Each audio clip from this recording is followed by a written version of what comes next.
Let's go. Welcome to the Trusted Leader Show. I'm your host, David Horsager. Join me as I sit down with influential leaders from around the world to discuss why leaders and organizations fail, top tactics for high performance, and how you can become an even more trusted leader.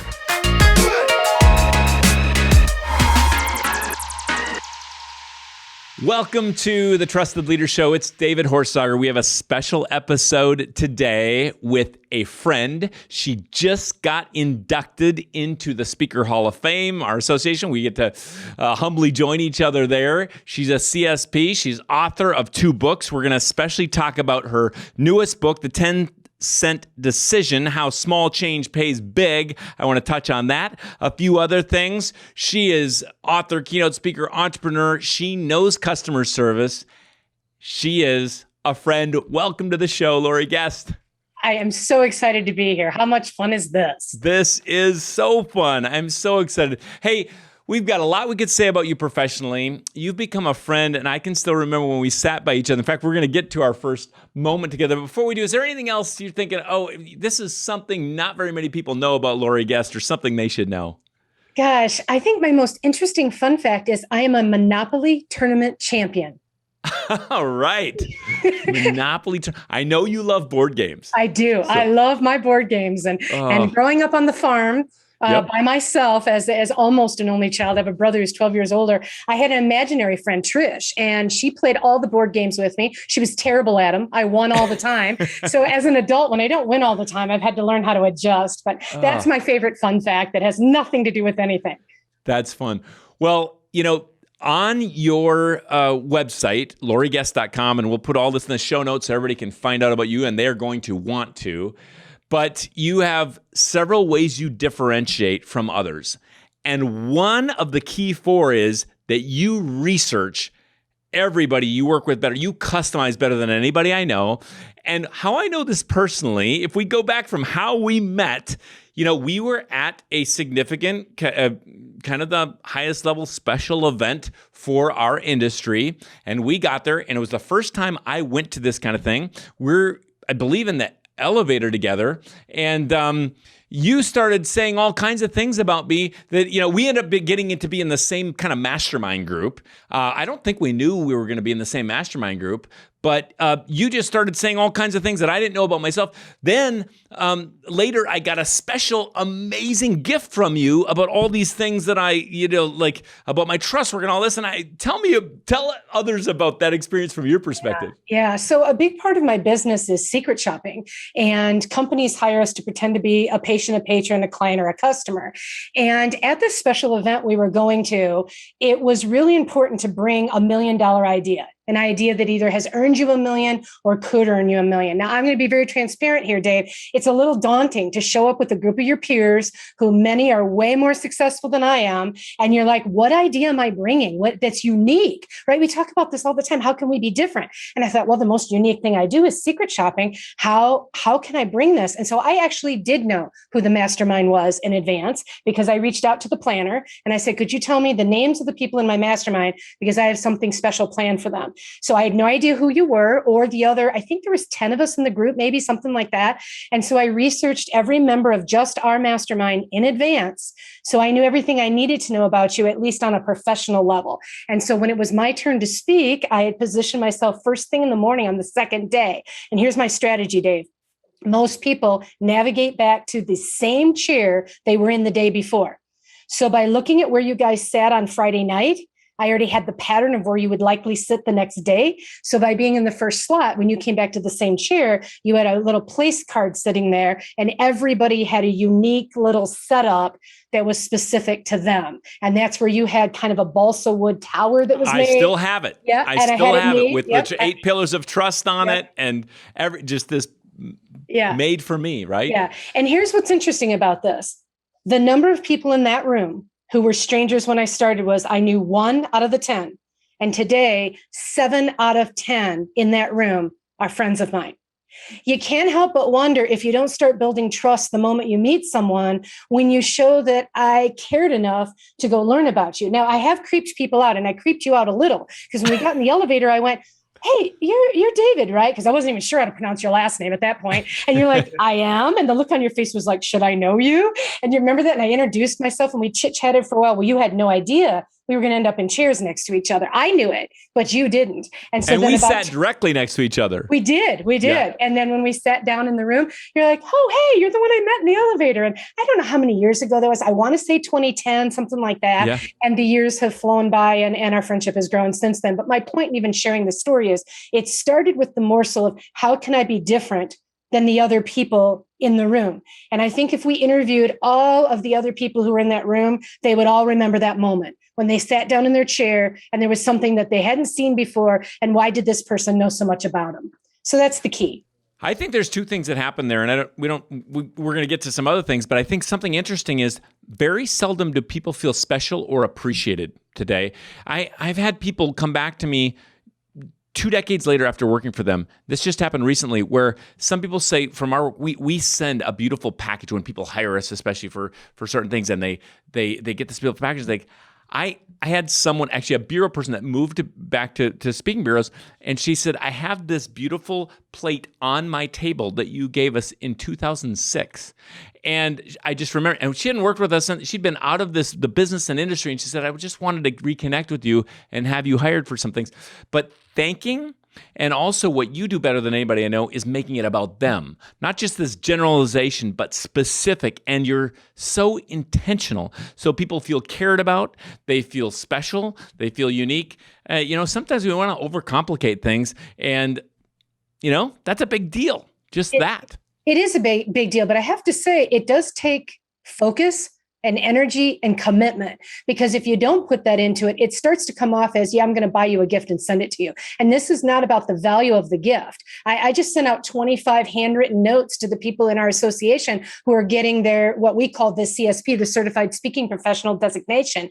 And, it's just a greeting card. But I've had several of them reach back out to me and say, oh my gosh, thank you. It's the first time I've seen my name with CSP behind it. And in our industry, this is a big deal. It's kind of our version of the MD. Right. Yes. And so that's the thing with paying attention. Well, I want to jump to something because some of your newest research has been around how 3 things buyers care about post-pandemic. Very interesting. I want to hear what you're finding. Yeah. What we're finding is that people care about automation, human connection, which is interesting. You'd think those wouldn't go together, but really what that means is I want it automated until I run into a problem. And then I want a human to help me. That's what that really means. And then the last one, which I knew you would care about, people want transparency. They want to know what's really going on. And I know you talk about this. This is already one of your things. I know you work pretty well. And I think transparency is so important, even when we have bad news that we have to tell our customers or things that are going to pinch a little bit. Get out there, get in front of it, own it, tell them about it. What are you going to do to fix it? How's it going to impact them? But don't try and hide it. I always think of famous people that get themselves in social trouble and they always come out denying and hiding. And then it isn't too much longer later before we find out, yes, it is true. He did do that. She did do that. And it just loses complete respect. Or if they'd come out from the get-go saying, you know what, I got to own this. I messed up. And here's what the deal is. I just think it would go better. So the answer is transparency, automation, and human connection. Those are the big 3 that our research told us. In the new economy, how would you do those 3? And you gave us a clue on transparency, coming out and owning it. By the way, I think of in the pandemic, I watched leaders that lost trust that should have gained it because their industry was going up. And I watched a specific leader have to lay off 2,000 people and gain trust in how he did it. Thankfully, he's almost hired everyone back again, but it's through humility and transparency and all this. But let's jump to those other 2 because we briefed over them. But automation and human connection. Right. Tell us. Mm-hmm. So here's a great one on the automation is that it used to be when you went into places like, can I use names? I'm going to. When you walk into a place like Verizon, to get your wireless cell phone situation straightened around, you used to just have to go in, get in the queue and wait. And you wait and you wait and you wait till it's your turn. And usually they do a pretty good job, at least at mine, in delivering great customer service. But now because of the pandemic, they've switched it up. And you now go on an automated system to schedule your time to be seen. And when we got there the last time, it was about 2 weeks ago, we were the only people in the place. So we were seen on time. The focus was better. They weren't jumping from customer to customer. So again, it was automated to start, which I really appreciated. And then I got the human connection when I got there. So I didn't have to try to navigate through my problems by myself and go to the frequently asked question page on their website. That's a nightmare. And you know what I really hate is the chat bots. I cannot stand when I need to ask a question and it doesn't fit what the robot understands. I want to talk to a human. And they just excelled at doing it, but they didn't before the pandemic. It is the fact that they've been shoehorned into this, forced into it. And there's many other industries that follow that example. We've been forced to do it, but maybe we should keep it around. Hey, it's Ann with the Trust Edge team here. As you know, we are passionate about helping you and your team perform at your best. And that's why David wrote his new book, Trusted Leader. This true-to-life parable follows the story of a CEO who uncovers the root issue threatening his organization's success. And in the back half of the book, David provides a roadmap for even how to solve those root issues. Get Trusted Leader for your team, your organization, or even just for yourself at trustedleaderbook.com.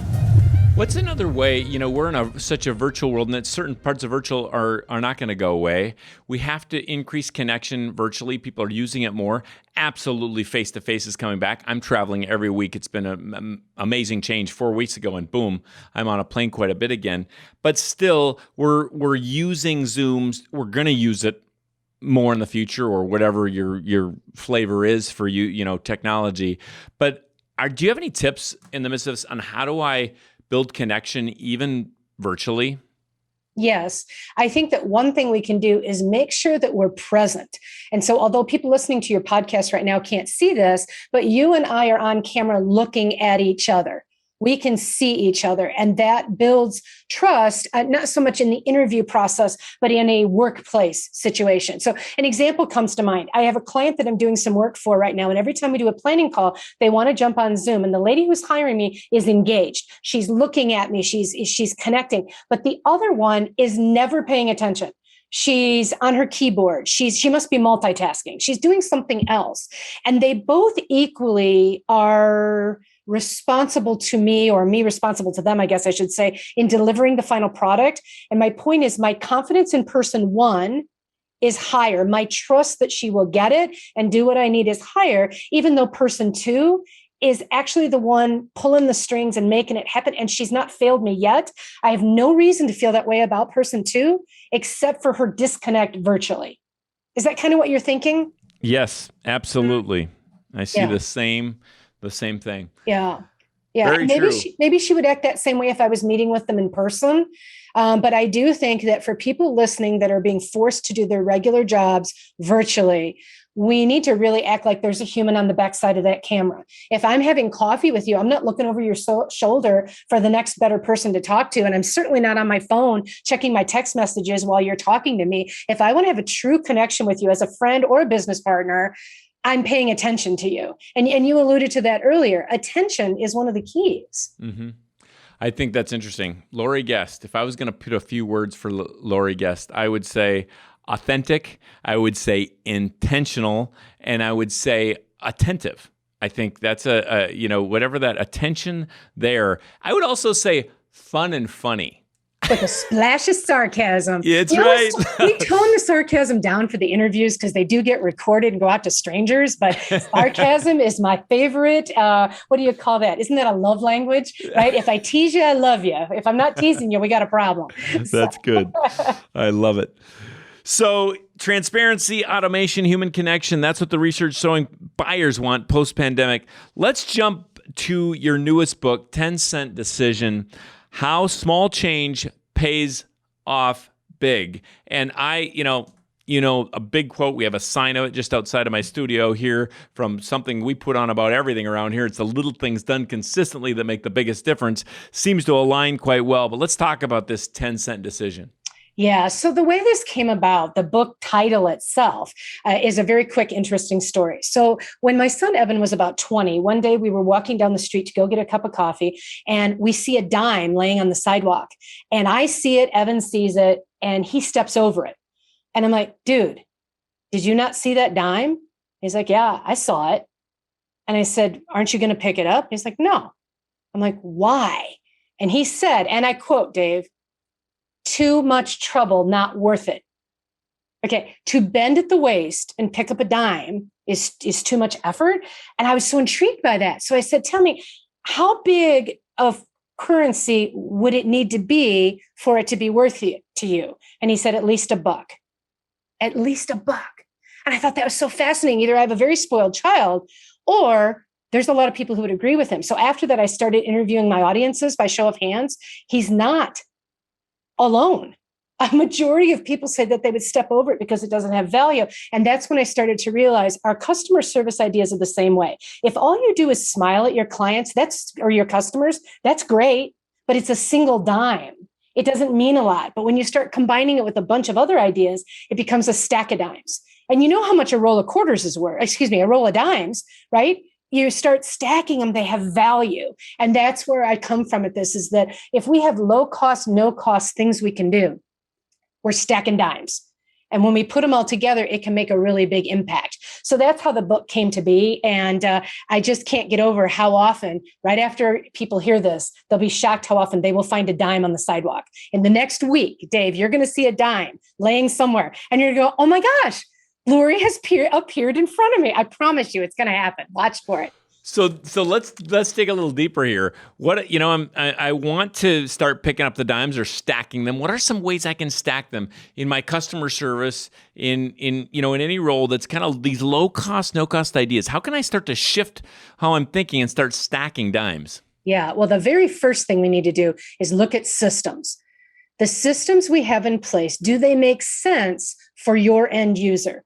There are so many things that we do because it's convenient for us, the business owner, or convenient for our teams that are delivering the product or service, when sometimes it is very inconvenient for the customer. I'm going to give you a brief example. We have a boarding place that we use for our dog that I really like.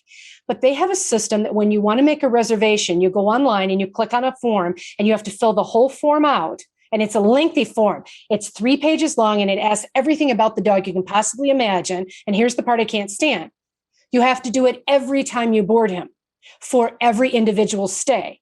So about a week ago, we have 4 big business trips coming up. I'm back on planes like you are. We have 4 big ones coming up. So I was scheduling 4 stays for him, 4 different stays, but 1 encounter on the website.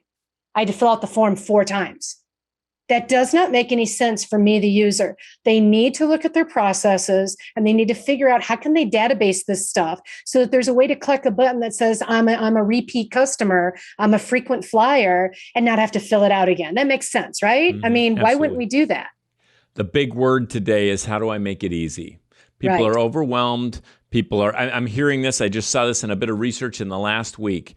The big thing customers want, actually, and I'm great at overcomplicating. I mean, you think back 20 years ago, I felt like I needed to do the research. Nobody else was doing trust was like, I got to prove this. Everybody's going to think it's a soft skill. So I overdid this and I researched that and we revalidated this assessment. Turns out people that are winning in training and development today, many of them, no research, no, but they got a simple process. Just here's a framework, use this. And I'm grateful for the validation. I want Right. to see that and know that it's valid, not some kind of motivational whatever. Yeah. But I do see myself here of thinking more like, we put 3 words together this year during the pandemic, and we said, here's what we're going to do.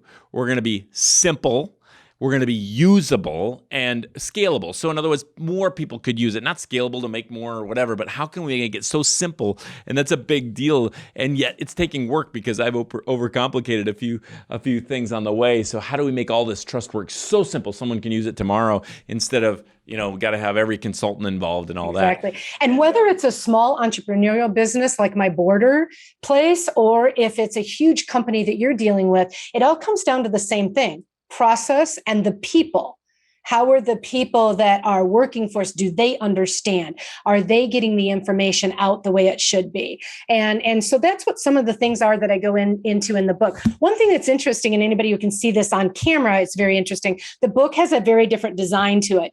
The front side is for team. If you read it from the front cover to the middle, it's all about what a team member can do. If you don't own the company, you just punch the clock or you're salaried there. What is it that you can do? And then if you flip the book over, you read it from the back cover to the middle if you're the leader, the decision maker, the owner, somebody who has say so. So the ideas are different from each side. And then I started each chapter. I have been an entrepreneur since I was 5 years old. And so I started each chapter with one of my very short entrepreneurial stories and what I learned from it.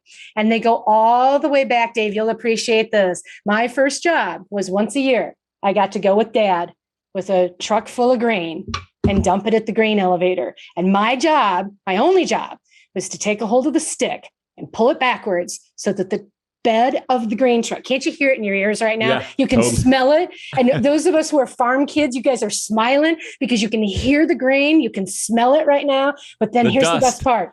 The dust and the chaff and everything. Oh my gosh, I get choked up just thinking about it. Anyway, my favorite part was when we pulled up to the little window, they would cut a check with my name on it. And my dad would give me that one check and we would go straight to the bank. And I did that I didn't get any of it. It went straight to the bank. And it eventually bought my first car when I turned 16. But the cool part about it was I had a job and my job was to pull that thing back. Well, I think that the guy at the grain elevator, and that's one of the stories I tell, he didn't just go, here's your check.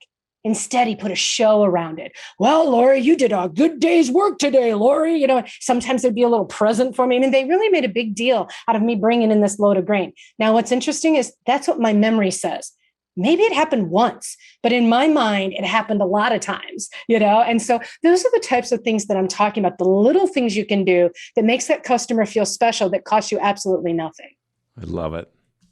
Wow. Little things. What about one? Can you give us a tip, one more tip from the book to get us enticed here that a leader can do? You got the leadership side. What's one more small thing a leader does? Oh, interesting. I would like leaders to really pay attention to the effort they put into manning their people. In other words, that attention thing. If you are due to give an evaluation on October 1st, and I work for you, Dave, and we have an October 1 eval, and October 1 comes and goes, and you keep pushing it off because you're so busy, then you tell me that I'm not very important. The work I'm doing for you is not very important. Where if on October 1st, you're like, hey, today's the day, Laurie, we're ready to go. And you're organized and you've got the feedback that puts me forward focused, not looking in the rearview mirror, but looking forward to what I can do to help you keep building your company and being successful. I'm going to be a loyal employee. So I wish that leaders would put as much effort into their people as they do to some of their strategic planning and some of the other ways that I see leaders use their time. Get in the room where it happens and pay attention. Hey, it's Sam from the Trust Edge team. Most training and development initiatives don't last or even solve the root issue hindering your organization. That's where Trust Edge coaching certification comes in. Trust Edge coaches are equipped with a suite of tools to identify, benchmark, and close gaps in trust for good. Because when you solve the real issue, you get measurable results in a culture where people actually want to make an impact. So whether you're a coach with your own clients or a leader training people inside your organization, check out trustedgecoaching.com and see how you can start solving the root issue and get lasting results in your business. And now back to the show. So let's go. You've led your own organization. You've certainly been a voice of leadership to others. Let's get personal. I find at least that people that lead and do the kind of work we're doing, getting on planes and all this kind of things, all these kind of things, at least those that do it in a healthy way, they're leading themselves in some way. We talk about trusted leadership. We're talking about you better lead yourself. Imperfectly as we do it, we're leading ourselves. Sometimes it's in leadership or fitness or faith or whatever it is, but off stage, we talk about being the same on stage as off stage, right? Or off stage as on stage. Any habits that you have for just being healthy in whatever way, emotionally, relationally? Sure. I think the favorite thing that I have found that works for me is I use drive time productively in a healthy way. So I don't use that as a time to listen to music or any of that kind of stuff. I use it in a couple different ways. That's where my connection calls happen. So if people have called and said, hey, can I pick your brain? A question we're often asked, I'll say, I'm happy to do it. The next time I'm on a drive, is this day at this time, call me during that window. And so I'm using it productively. And while still giving valuable attention to that caller, it's not taking time out of my sales day or whatever. I practice new material during drives. I listen to podcasts like yours. And that's where I create my new ideas. There's nothing like an 8-hour drive to say, what do I want to do next? And so I think that's a very healthy habit for me, as opposed to many of the other things we do when we're driving cars. Drive time habits. Drive Perfect. time habits. That's my 2 cents on that. Favorite, do you have a favorite resource these days? I mean, presently, it doesn't have to be your favorite of all time, but is there a favorite resource you're listening to on the drives? I mean, thanks for the shout out to our podcast, but a favorite resource, maybe it's could be a book or a podcast or resource that you're liking these days? I actually don't have a special one. The most interesting book I just read that I really liked, and maybe it's been around a while, I don't know, I just first heard of it, is Deep Work by Cal Newport. I don't know if that's been around for a while, but very interesting to me. And he looks at the psychology of getting focused with our time, how we spend our time. And I made a couple specific changes as a result of that book. So I don't have a particular guru that I listen to. I really jump around. My next book might be a fiction one. Sure. I do jump around quite a bit, but that's the last business book that I went, this is something intriguing. Going personal, but you opened it up. What's one of the deep work takeaways that you thought, you changed something? What's something you changed? Yeah, this is the biggest thing. I'm only on month 2, so it's early. I changed my work day, and every day has a theme to it. So like Monday is client day, getting client folders ready and all the stuff that goes into that. Tuesday's sales day. Wednesday is writing day. Thursday is recording my videos and everything like we're doing today. This is a Thursday, so it fit perfectly into my schedule to do this today. And then Friday's clean up my desk. I try and live on a zero-based inbox in my email, meaning when I close out on Friday, there is nothing in my inbox. It's all been put where it goes. I'm not always perfect at it. Like you said earlier, we're not always perfect, but it doesn't stop me from trying. Where I used to just jump to whatever was most interesting or what was dinging at me the loudest, where with Cal's idea, it's a very focused approach. And I do that for about 4 hours in the morning, and then I have lunch, and then whatever needs to be done in the afternoon. And so that has worked really nice for me, and I hope to be able to continue that. Interesting. Mm-hmm. Great. One thing left in Laurie Guest's life. What's one legacy thing? What's one thing left for you? Left for me to do? Well, it has nothing to do with our current careers, but it has always been my dream to eventually have a board game that would be in a box sitting on the shelf at Toys R Us. Now, the Toys R Us part of the dream has obviously shifted a little bit, but somewhere in this world, there's a toy store that is waiting for one of the games that I have made up and that is sitting in my attic as we speak. And so that's a dream. And so you've created some games? Yes, I have. How many? There's probably 4 or 5 that I think have merit. There's one it's a kid's game, and I've never seen anything quite like it. So I think it's got real merit. But to make it happen, it's a whole new learning curve. I've got to figure out, how does one go about making a prototype for a game and getting anybody to want to pay attention? And, after years of being scrappy in this business and trying to get people to pay attention, I don't know if I've got it in me, but it is a dream. It is an aspiration. Keep it going. Don't leave it up in the attic. It's time. I want to play your game. Let's play your game. You just were inducted into the Hall of Fame, your Council of Peers in Excellence. Amazing. I voted for you. That's fun. But I believe in you, and I believe you bring some you've brought some unique value to the industry. That's a highlight for many. We talked about this earlier. What's the real highlights in your life? Yeah, it is an honor to be voted in by your peers, and I so greatly appreciate it. And it was a wonderful night. We got dressed up and had a great time. But the real impact, the way I really feel about my career, is when I can impact an individual or a group of people in a real way. And my favorite experience was a few years back. I was at a conference that I've spoken at every year for 18 years in a row. So there became that little internal fan following, if you can call it that. It feels weird to say that, but you know what I mean? They're looking for you. They're waiting to say something to you. And I was headed into the washroom, the ladies' washroom. And this lady came in behind me and actually stopped me before I walked in the stall. I thought it was so strange. Like, why is this lady following me? Anyway, she said, I just wanted to tell you, there's something you said 3 years ago that changed my life. I'm like, you're kidding. What did I say? Because don't you get nervous when people say that to you? Like, what in the world did I say? And she told me that what I said was, and I say this a lot, is that when we're in business and we're having difficulties, conflicts at work, one of the first questions that we need to ask ourselves is, how can we save the marriage? don't go straight to firing somebody. Don't go straight to quitting. Let's back up and say first, how can we save the marriage? Because if we are a work family, we're going to try and work it out. I mean, Dave, as good of friends as we are, if all of a sudden we had a conflict of some kind, I would not cut you off as my friend. I would sit down with you and say, hey, look, something you said last week has been bothering me. And I know you would not intentionally hurt my heart. So I need to talk to you about this, right? We would clear the air and we'd either fix it or we'd stop being friends, but I wouldn't just disappear. Well, work is the same way.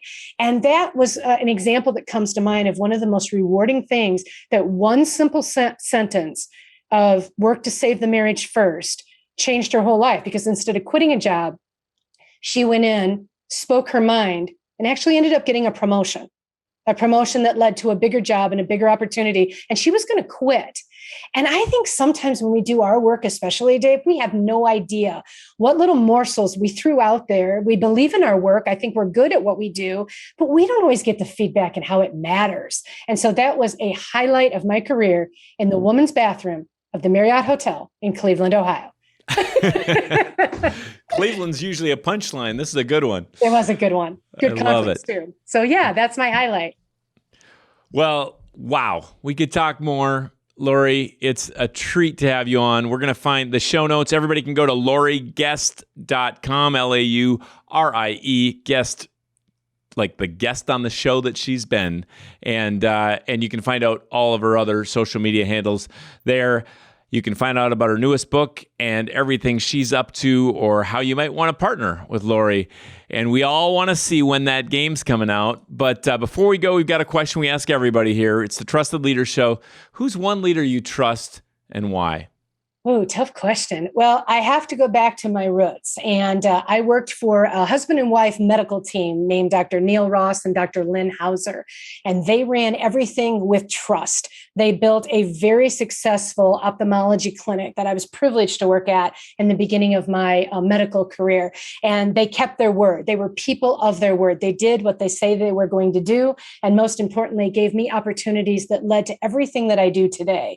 The customer service that we gave to our patients was just astounding. And it all came from them as trusted leaders. And I do not doubt for a second that I would not be the person or the professional that I am today if I had not gotten lucky enough to be hired by them. So I owe them quite a bit. So that's my people. I love it. That just brings back, I don't usually say this part, but in our research the last few years, right before the pandemic, number one reason people want to work for an organization in first world countries that we researched, ahead of being paid more, ahead of more, a more fun work environment with a ping pong table. Number one reason was trusted leadership. And what a joy it is when we get to work with leaders we trust. So Laurie, I trust you as a friend and a leader, and I'm grateful for that. This has been the Trusted Leader Show. Until next time, stay trusted.